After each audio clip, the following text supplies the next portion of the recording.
semester 2, mahasiswa semester 2 di IAIN Salatiga dari Fakultas Usuluddin Adab dan Humaniora, program studi Ilmu Al-Quran dan Tafsir.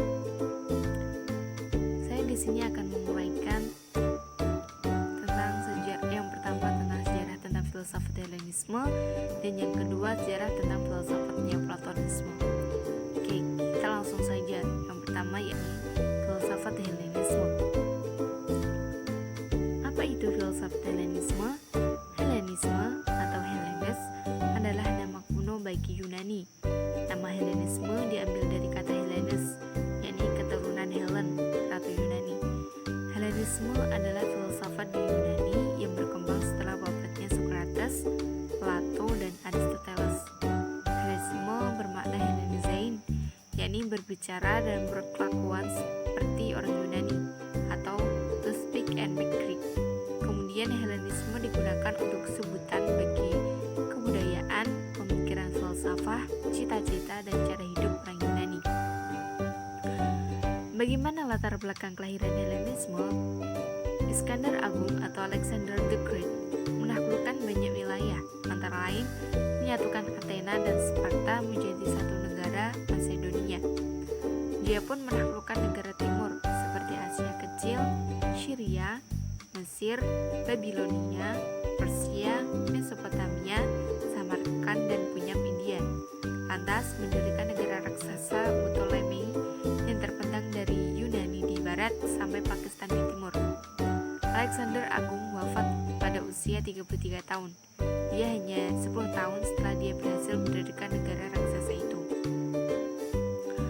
Di seluruh wilayah kerajaan raksasa ini diwajibkan menggunakan pola hidup, budaya, pemikiran, dan juga filsafat Helenisme. Alexander the Great mempropagandakan Helenisme untuk semua wilayah kekuasaannya. Isi Helenisme adalah campuran antara kebudayaan Yunani Timur dan kebudayaan kerajaan Romawi. Beberapa abad kemudian, Helenisme menjadi alat penyebaran agama Kristen. Berbagai macam cara dilakukan untuk menyebarkan Helenisme, bahkan kadangkala dengan cara paksa. Contoh, rumah ibadah Yahudi atau Kemsa di Sumeria pada tahun 164 sebelum Masehi diganti fungsi menjadi tempat pemujaan dewa Zeus dari Olympus. Secara kewilayahan, penyebaran Helenisme dibagi menjadi 3 wilayah pokok, yakni yang pertama Athena, yang kedua Alexandria Mesir, dan yang ketiga Antiochus Syria. Dan selanjutnya yakni ada 3 fase Helenisme. Yang pertama, fase klasik, yakni pada abad 6 sebelum Masehi sampai dengan 1 Masehi. Corak filsafat yang berkembang adalah filsafat Epicurus, Stoa, skeptisisme, dan filsafat dialektika pertama. Kemudian fase yang kedua pada abad 1 Masehi sampai dengan 3 Masehi. Berkembang filsafat Parapatetik, terakhir Stoa baru, Epicurus baru, dan Pythagoras baru. Kemudian fase yang ketiga yakni dimulai abad 3 Masehi sampai dengan abad 6 Masehi di Bizantium dan Troa, sampai dengan 7 di Iskandaria, sampai abad 8 di Syria, Irak Selatan, Urfa, Aroha, dan Antioquia sampai dengan abad 8 Masehi, atau sampai zaman keemasan Islam. Pada waktu itu terjadi penerjemahan besar-besaran buku dan manuskrip filsafat ke dalam bahasa Arab. Kemudian filsafat yang paling menonjol di masa Helenisme yang pertama yakni Stoicisme. Tokoh Stoa adalah Zeno pada abad 336 sebelum Masehi. Titik berat filsafatnya adalah etika. Menurut Stoicisme, manusia dianggap bahagia jika ia tunduk kepada akal budinya serta mampu bertindak rasional tanpa emosi. Kemudian filsafat yang kedua yakni Epicurus pada tahun 341 sebelum Masehi. Titik berat filsafatnya adalah etika. Manusia mencari dan menentukan kesenangan itu tidak apa-apa selama tidak berlebihan. Juga kita harus memiliki kesenangan, tetapi kesenangan tidak boleh memiliki kita. Ilmu pengetahuan itu berasal dari pengalaman, bukan dari rasio sebagaimana pendapat Aristoteles. Dan yang ketiga yakni Neoplatonisme.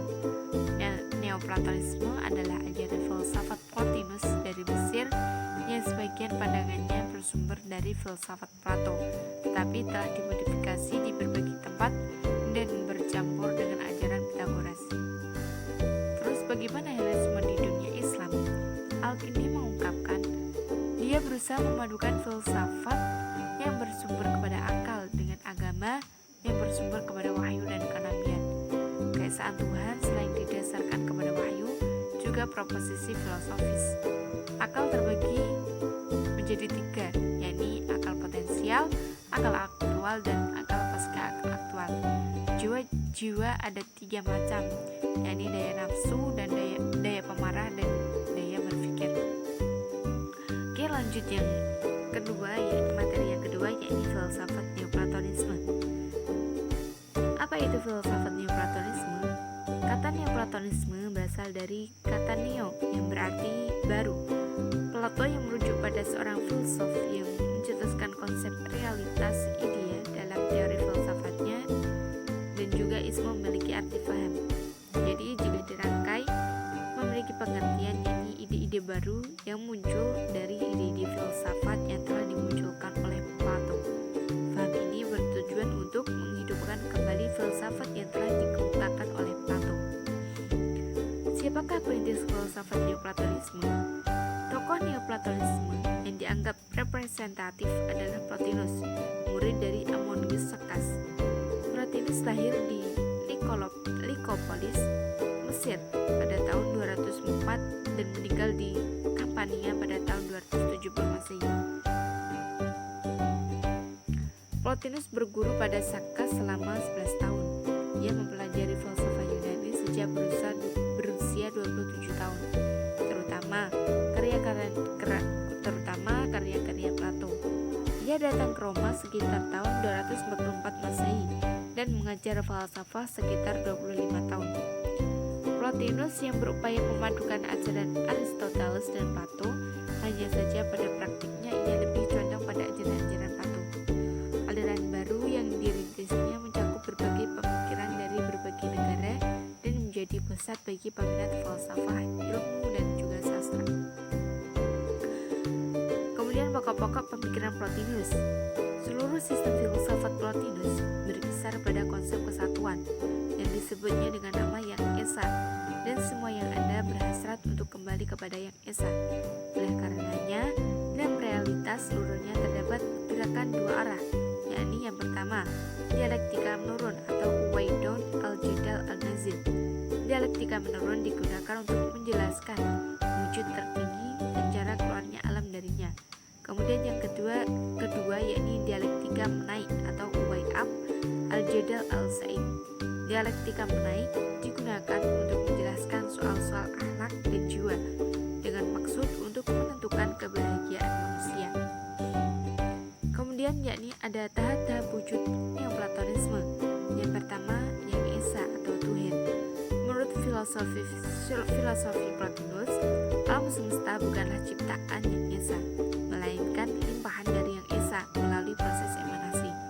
Tujuan akhir dari semua wujud adalah terserap kembali ke dalam yang esa, tempat asalnya. Sifat yang esa adalah di luar jangkauan pemahaman manusia. Kemudian tahap yang kedua yakni akal atau nous.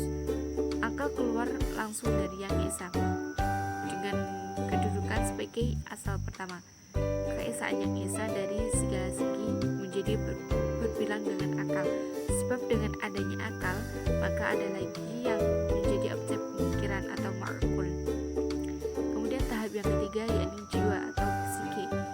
Jiwa memandang akal sebagai yang menciptakannya, dan jiwa tersebut memberi sinar pada alam indrawi atau sensual world dengan segala sesuatu yang terdapat di dalamnya. Kedudukan jiwa adalah sesudahnya akal dan merupakan akhir wujud alam abstrak, serta menjadi penghubung antara alam indrawi dan dunia gaib atau alam ketuhanan. Dan kemudian tahap yang keempat yakni materi atau healing. Alam materi adalah sesudah alam jiwa dan menjadi asal atau sumber bagi alam lahir ini. Atau dengan kata lain, alam ini adalah refleksinya, sebab materi tersebut ada di luar hakikat atau reality, disebabkan oleh ketidaksempurnaannya, sedangkan alam abstrak kemudian adalah hakikat. Terus siapakah filsuf yang mengembangkan